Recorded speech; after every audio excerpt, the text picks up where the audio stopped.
Wise জুতা পায়ে দিয়া মদিনায় হাঁটে না, পাগলের মতো কান্দে, আর এদিকে দৌড়াইয়া চিৎকার করে বলছে, ইয়া রাসূলুল্লাহ,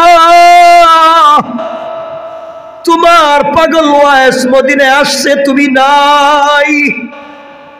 এই বলে ওদিকে পাগলের মতো দৌড়াইয়া চলে গিয়েছে, আর কিছু জানি না।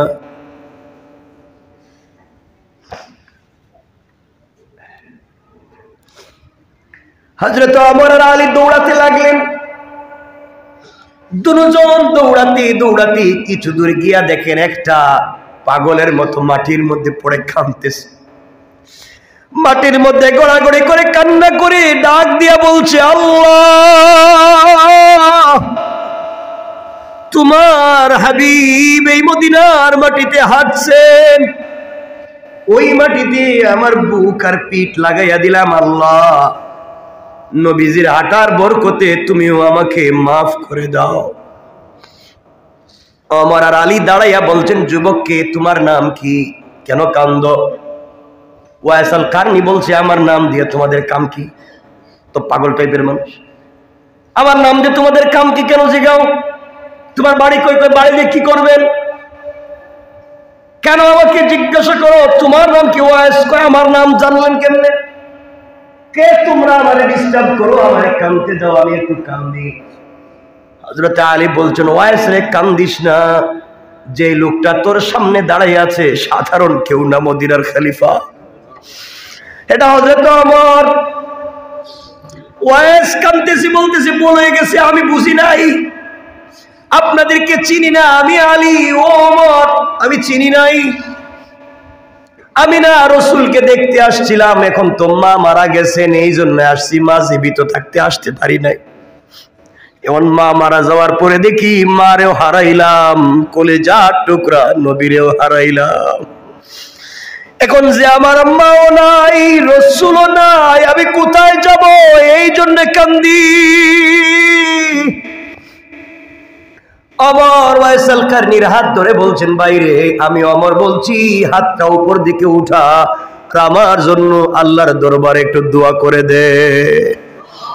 ওয়াইস বলছে, ওমর আমি তোমার জন্য দোয়া করব, তুমি খলিফা।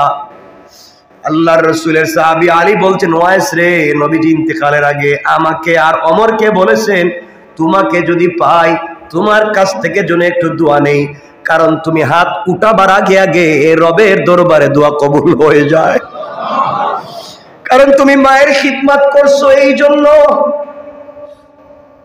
এই বলে রাসূলের দেওয়া জুব্বা ওয়াইস আল কারনীকে হাদিয়া করে দিলেন। লম্বা কথা, ওয়াইস আল কারনী ইন্তেকাল করলেন। কিয়ামতের দিনে সকল মানুষ যখন জান্নাতে যাবে, ওয়াইস আল কারনীও যাবে সবার সঙ্গে। আল্লাহর রাসূল ওয়াইস আল কারনীকে ডাক দিয়ে বলেন, ওয়াইস জান্নাতে ঢুকতে পারবা না? সকল জান্নাতীরা জান্নাতে যায়, ওয়াইস আল কারনীকে আল্লাহ আটকে দিবেন, জান্নাতে ঢুকতে পারবা না, ওয়াইস দাঁড়াও দাঁড়াও। সকল মানুষ তাকাইয়া দেখবে হতবাকের মতো, আহারে এই মানুষটার সঙ্গে রাসূলের কত ভালোবাসা ছিল, আল্লাহ তাআলা এই লোকটাকে আজকে আটকাইয়া দিলেন, জান্নাতে যেতে দিচ্ছেন না। সবাই যখন চলে যাবে, আল্লাহ বলবেন, ওয়াইস তুমি এদিকে তাকাও, পিছন দিকে। পিছন দিকে ওয়াইস তাকাবে, কোটি কোটি মানুষ জাহান্নামে কাঁদতেছে। আল্লাহ বলবেন, ওয়াইস রে, তোমারে আটকাইয়া দিছি, তুমি ছাড়া এই কাজ আর কেউ করতে পারবে না, একমাত্র তোমাকে লাগবে। আমিও চাই জাহান্নামীদেরকে মাফ দিব, কোনো ওসিলা পাই না, তোমারে পাইছি ওয়াইস।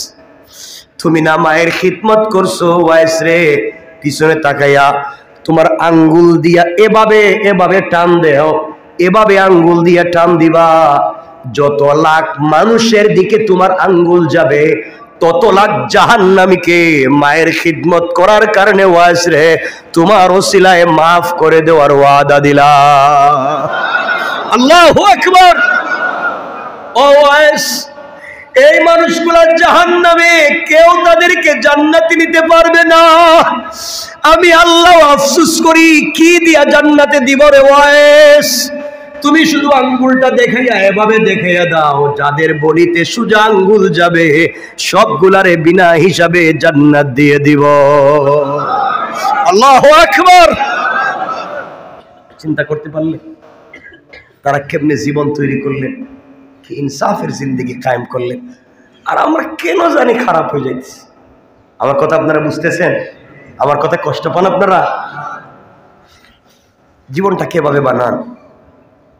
আজকে আর লম্বা করতে চাই না, 2টা হয়ে যাচ্ছে, আর কত লম্বা করব। আজকে বাদ মাগরিব আমি তাফসিরে বসবো এখানে কিছুক্ষণ, আসবেননি সবাই? মাগরিবের সাথে সাথে চলে আসবেন। আমি খুব লম্বা করব না, হঠাৎ করে আমাকেও একটু লম্বা সফর বলতে একটু দূরে যেতে হচ্ছে, বাহিরে কয়েকদিনের জন্য যেতে হচ্ছে, কয়েকদিনের জন্য বাহিরে যেতে হচ্ছে। এই জন্য আমার জন্য দোয়া করবেন। আওয়াজে মনে হইলো দোয়া মনে করতে পারেন। কালকে যখন জুম্মা থাকতো না তখন আল্লাহু আকবার কই জোরে পড়েন না আল্লাহু আকবার। আলী চিন্তা করে দেখছো কারবার, আমার ছেলে কিনে একটা বইলা ফলাইছে, বিচার করবো কই মসজিদে, তাও সারা মদিনার মানুষের সামনে। মানুষের মন তো আমার যাইবো মুখ দেখা মুখে।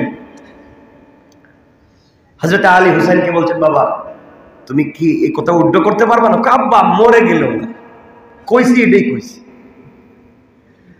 আমার বন্ধুগণ, হযরতে আমার মসজিদে নামাজের আগে ঘোষণা করলেন একটা বিচার আছে। বিচারটা কিসের?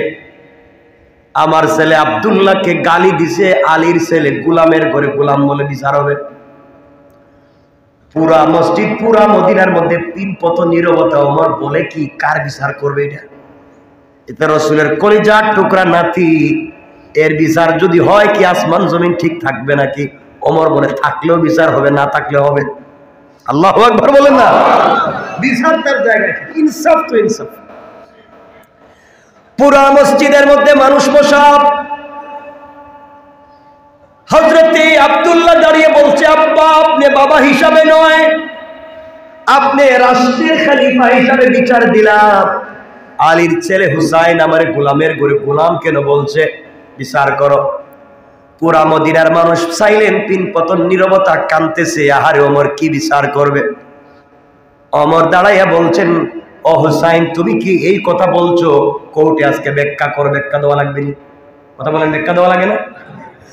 হযরতে আলী, হযরতে হুসাইন দাঁড়িয়ে গেলেন, ডাক দিয়া বলছেন, 1 নম্বর আপনি আল্লাহর গোলাম, আল্লাহর গোলাম আপনি, আমি জানি, আমি বিশ্বাস করি আপনি আল্লাহর গোলাম। আর আপনার ছেলে আপনার, এই জন্য বলছি গোলামের ঘরের গোলাম। আপনি আল্লাহর গোলাম এটা সত্য, আপনার ছেলেও গোলাম সত্য, এই জন্য গোলামের ঘরে গোলাম বলছি, এটা এক ব্যাখ্যা। আর সবথেকে বড় ব্যাখ্যা হলো আপনি তো আমার নানার গোলাম ছিলেন। কেমনে? আমি বললাম এই মদিনার মানুষের সামনে আপনি আমার নানার গোলাম ছিলেন না, আপনি আমার নানার গোলাম লাগাম ধরে ধরে যাইতেন না, আপনি কি আমার নানার ওযুর পানিটা দিতেন না, আপনি কি আমার নানাকে হাত ধরে ধরে মদিনার মসজিদে নিয়ে যাইতেন না, আপনি কি আমার নানার খেদমত করেন নাই? আপনি তো খাদেম ছিলেন, গোলাম ছিলেন। হযরতে ওমর দাঁড়িয়ে গিয়েছেন মদিনায়, 3 পতন নীরবতা। বলে কি করবে ওমর এখন? ওমর আবার বলছেন, হুসাইন আবার ভালো করে চিন্তা করে বলো কি বলছো। কই চিন্তা করে সাক্ষী দিয়ে এই হাজার হাজার মানুষের সামনে বললাম তুমি আল্লাহর রাসূলের গোলাম, এই জন্য তোমারে বলছি গোলামের ঘরের গোলাম। তোমার ছেলেরে বলছি আমি যা বলছি সত্য। ওমর বলছেন, একটা কাগজ নিয়ে আসো, কলম নিয়ে আসো, যা পাওয়া যায় নিয়ে আসো। কাগজ কলম নিয়ে আসলেন। ওমর বললেন, হযরত হুসাইন তুমি লিখে দাও, সত্য যে বলছি এটা লেখো। হুসাইন লিখে দিলেন, আব্দুল্লাহ গোলামের ঘরের গোলাম, তার বাবা ওমর ছিল আমার নানার গোলাম। সুবহানাল্লাহ বলেন। এবার হযরত ওমর এই কাগজ হাতে নিয়ে দাঁড়াইয়া দাঁড়াইয়া মদিনার মানুষকে বলছে, ও মদিনার মানুষেরা দেখা যায় এই কাগজে লেখা দেখো, হুসাইন লিখেছে আমি গোলাম, আমি তার নানার গোলাম ছিলাম, আমার ছেলে গোলামের ঘরের গোলাম। এই যে কাগজে লিখে দিছে, এই কাগজটা হাতে নিয়ে আস্তে করে আলীর হাতে দিয়ে দিলেন। আলীর হাতে দিয়া চোখের পানি ছেড়ে কান্না করে ডাক দিয়া বলছে, আল্লাহ।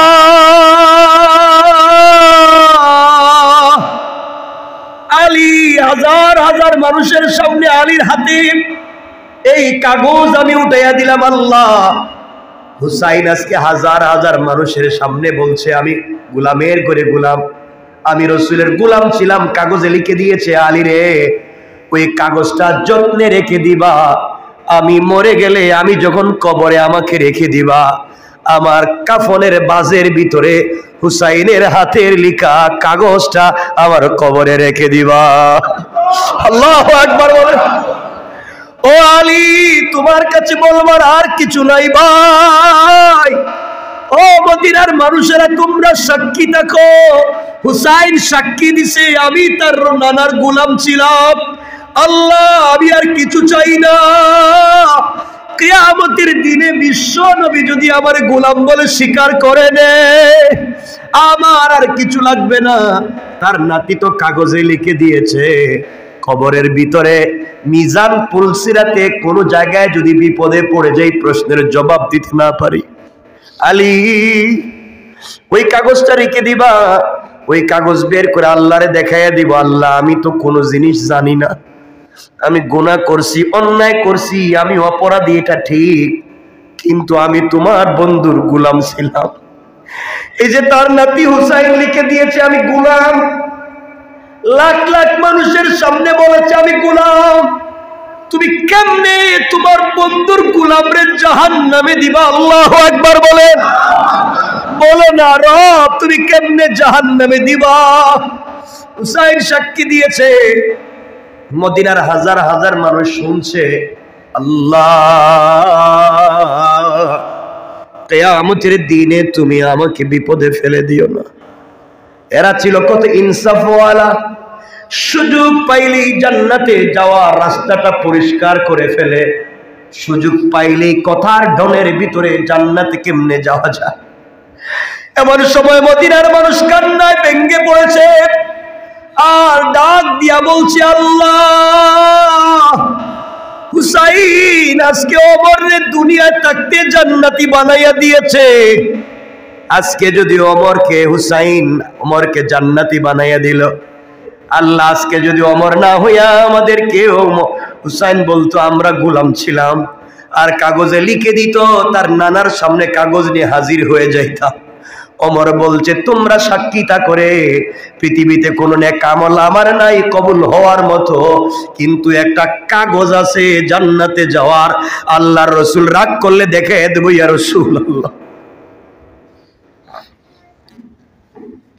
আপনার খিদমত করতে পারি নাই, যেইভাবে খিদমত করলে আপনি খুশি হবেন করতে পারি নাই, কিন্তু আপনার নাতি আমাকে লিখে দিয়েছে আমি আপনার গোলাম ছিলাম, আমার বিশ্বাস এমন সময় আমার রাসূল আমাকে একা ফেলে দিয়ে জান্নাতে যাবে না। সুবহানাল্লাহ, জোরে বলে। আমার কথা কি বুঝতে পারতেছেন? কথাগুলা কি বুঝতে পারতেছেন? আছে তারা সুযোগ পাইলেই জান্নাতে যাওয়ার রাস্তা খুলে, আর আমরা সুযোগ পাইলেই ঠকানোর রাস্তা খুলি। আমার বন্ধুগণ, কথাগুলা শেষ দিকে নিয়ে আসতে চাই। ইনসাফ কার নাম? কথা মনে আছে? পুরো আলোচনা কি আজকে? ইনসাফ। ইনসাফ কার নাম চিন্তা করেন, ঘটনার দিকে যেতে চাই না, আমাদের সময় শেষ হয়ে গিয়েছে। হযরতে আর একজন কলিজার টুকরা রাসূলের প্রিয় মানুষ ছিলেন, যার নাম ছিল ওয়াইস আল কারনি। আমি তার ঘটনা বলবো না, ওয়াইস আল কারনি কোনো সাহাবী ছিলেন না। ওয়াইস আল কারনি ইয়ামানের কার্ন গোত্রের একজন গোলাম কালামান একজন মানুষ ছিলেন, গরিব মানুষ ছিলেন, যার নাম ছিল ওয়াইস। ওয়াইস আল্লাহর রাসূলের জমানায় আল্লাহর রাসূল জীবিত থাকতে কালিমা পড়ে মুসলমান হইছে, কিন্তু মায়ের খিদমত করবার কারণে, মায়ের প্রতি ইনসাফ কায়েম করবার কারণে একদিনও মদিনায় আসতে পারে নাই রাসূলের সঙ্গে দেখা করার জন্য।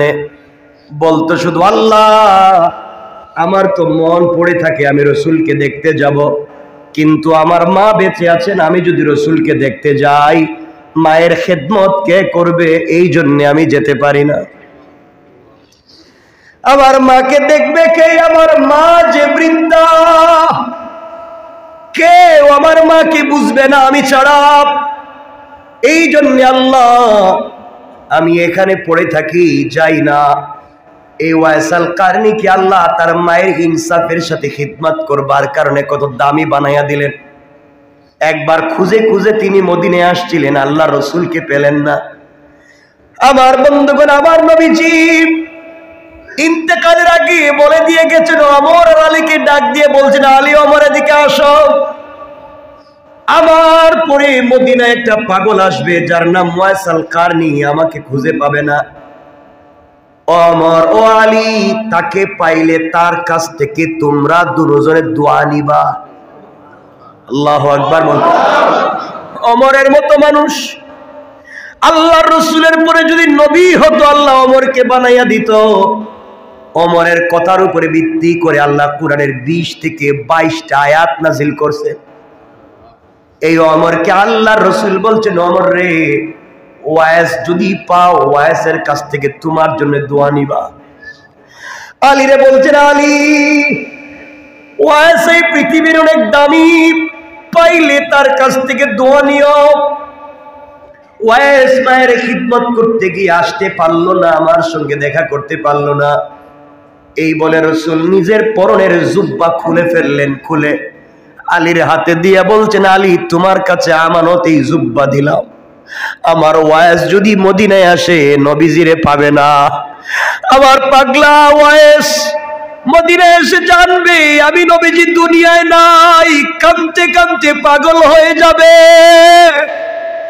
আমার ওয়াইসের কাছে আমার পরনের জুব্বা হাদিয়া দিবা। আল্লাহু আকবার। আবু বকর ওমরের মতো মানুষ মদিনায় জিন্দা, আর রাসূল হাদিয়া দিয়া যায় একজন পাগলের জন্য। লম্বা কথা আমরা সংক্ষেপ করে দেই। হযরত ওয়াইসাল কারনি তিনি ইন্তেকাল করলেন, ওয়াইসাল রাসূল ইন্তেকাল করলেন। মদিনায় তখন ওমরের যুগ চলে। ওমর মানুষ হজের জন্য এসেছে মক্কায় মদিনায়। মদিনায় ওমর বলতেন, শোনো এবার কারা ইয়ামান থেকে আসছো দাঁড়াও। ইয়ামানের সকল হাজিরা দাঁড়িয়ে গিয়েছে। এবার নবীজি বললেন, ইয়ামান থেকে যারা আসছো সবাই দাঁড়িয়ে আছো, এর মধ্যে কার গোত্রের কারা আছো, কারণের তারা দাঁড়াও, বাকিরা বসে যাও। এক লোক দাঁড়ায় রইছে। বললেন, তুমি কে? আমি একজন। কয় যুবক তোমার বাড়ি কই? কই আমাদের কারণে। তুমি কি ওয়াইসাল কারনি নামে কাউরে চিনো? কয় আমার চাচাতো ভাই পাগল। আমার চাচাতো ভাই পাগল। কই তুমি পাগল বললো, গেল কোথায়? কই এও আসছিল আমার সঙ্গে হজ করতে। মদিনায় মাটিতে পা দেওয়ার পরে জুতা পায়ে দিয়া মদিনায় হাঁটে না। ওয়াইস জুতা পায়ে দিয়া মদিনায় হাঁটে না, পাগলের মতো কান্দে।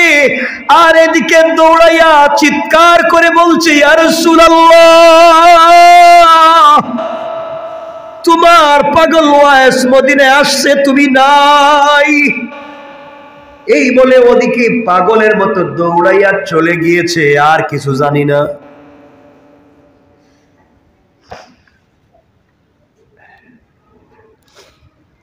হযরত ওমর আর আলী দৌড়াতে লাগলেন। দুজন দৌড়াতে দৌড়াতে কিছু দূর গিয়া দেখেন একটা পাগলের মতো মাটির মধ্যে পড়ে কাঁদতেছে। মাটির মধ্যে গড়াগড়ি করে কান্না করে ডাক দিয়া বলছে, আল্লাহ,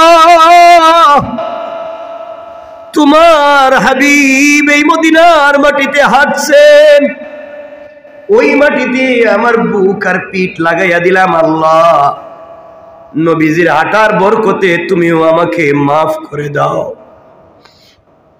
ওমর আর আলী দাঁড়াইয়া বলছেন, যুবককে তোমার নাম কি? কেন কান্দো? ওয়াইসাল কারনি বলছে, আমার নাম দিয়ে তোমাদের কাম কি? তো পাগল টাইপের মানুষ। আমার নাম দিয়ে তোমাদের কাম কি? কেন জিগাও? তোমার বাড়ি কই? কই বাড়ি দিয়ে কি করবেন? কেন আমাকে জিজ্ঞাসা করো তোমার নাম কি? ওয়াইস। কয় আমার নাম জানলেন কেমনে? কে তোমরা আমারে ডিস্টার্ব করো, আমারে কাঁদতে দাও, আমি একটু কান্দি। হযরত আলী বলছেন, ওয়াইস রে কান্দিস না, যে লোকটা তোর সামনে দাঁড়িয়ে আছে সাধারণ কেউ না, মদিনার খলিফা। এটা হযরত ওমর। ওয়াইস কাঁদতেছি, বলতেছি, বলে গেছে আমি বুঝি নাই, আপনাদেরকে চিনি না, আমি আলী, ও ওমর, আমি চিনি নাই। আমি না রাসূলকে দেখতে আসছিলাম, এখন তো মা মারা গেছেন, এই জন্য আসছি, মা জীবিত থাকতে আসতে পারি নাই। এমন মা মারা যাওয়ার পরে দেখি মারেও হারাইলাম, কলেজার টুকরা নবীরেও হারাইলাম। এখন যে আমার আম্মাও নাই, রাসূলও নাই, আমি কোথায় যাব? এই জন্য কান্দি। ওমর ওয়াইসাল কারনির হাত ধরে বলছেন, বাইরে আমি ওমর বলছি, হাতটা উপর দিকে উঠা, আমার জন্য আল্লাহর দরবারে একটু দোয়া করে দে। ওয়াইস বলছে, ওমর আমি তোমার জন্য দোয়া করব, তুমি খলিফা। আল্লাহর রাসূলের সাহাবী আলী বলছেন, ওয়াইস রে, নবীজি ইন্তেকালের আগে আমাকে আর ওমরকে বলেছেন, তোমাকে যদি পাই তোমার কাছ থেকে যেন একটু দোয়া নেই, কারণ তুমি হাত উঠাবার আগে আগে রবের দরবারে দোয়া কবুল হয়ে যায়, কারণ তুমি মায়ের খিদমত করছো এই জন্য। এই বলে রাসূলের দেওয়া জুব্বা ওয়াইসাল কারনিকে হাদিয়া করে দিলেন। লম্বা কথা, ওয়াইসাল কারনি ইন্তেকাল করলেন। কিয়ামতের দিনে সকল মানুষ যখন জান্নাতে যাবে, ওয়াইসাল কারনিও যাবে সবার সঙ্গে। আল্লাহর রাসূল ওয়াইসাল কারনিকে ডাক দিয়ে বলেন, ওয়াইস জান্নাতে ঢুকতে পারবা না? সকল জান্নাতীরা জান্নাতে যায়, ওয়াইসাল কারনিকে আল্লাহ আটকে দিবেন, জান্নাতে ঢুকতে পারবা না। ওয়াইস দাঁড়াও দাঁড়াও। সকল মানুষ তাকাইয়া দেখবে হতবাকের মতো, আহারে এই মানুষটার সঙ্গে রাসূলের কত ভালোবাসা ছিল। আল্লাহ তাআলা এই লোকটাকে আজকে আটকাইয়া দিলেন, জান্নাতে যেতে দিচ্ছেন না। সবাই যখন চলে যাবে, আল্লাহ বলবেন, ওয়াইস তুমি এদিকে তাকাও, পিছন দিকে ওয়াইস তাকাবে। কোটি কোটি মানুষ জাহান্নামে কাঁদতেছে। আল্লাহ বলবেন, ওয়াইস রে, তোমারে আটকাইয়া দিছি, তুমি ছাড়া এই কাজ আর কেউ করতে পারবে না, একমাত্র তোমাকে লাগবে। আমিও চাই জাহান্নামীদেরকে মাফ দিব, কোনো ওসিলা পাই না, তোমারে পাইছি ওয়াইস। তুমি না মায়ের খিদমত করছো ওয়াইস রে, পিছনে তাকাইয়া তোমার আঙ্গুল দিয়া এভাবে টান দেও, এভাবে আঙ্গুল দিয়া টান দিবা।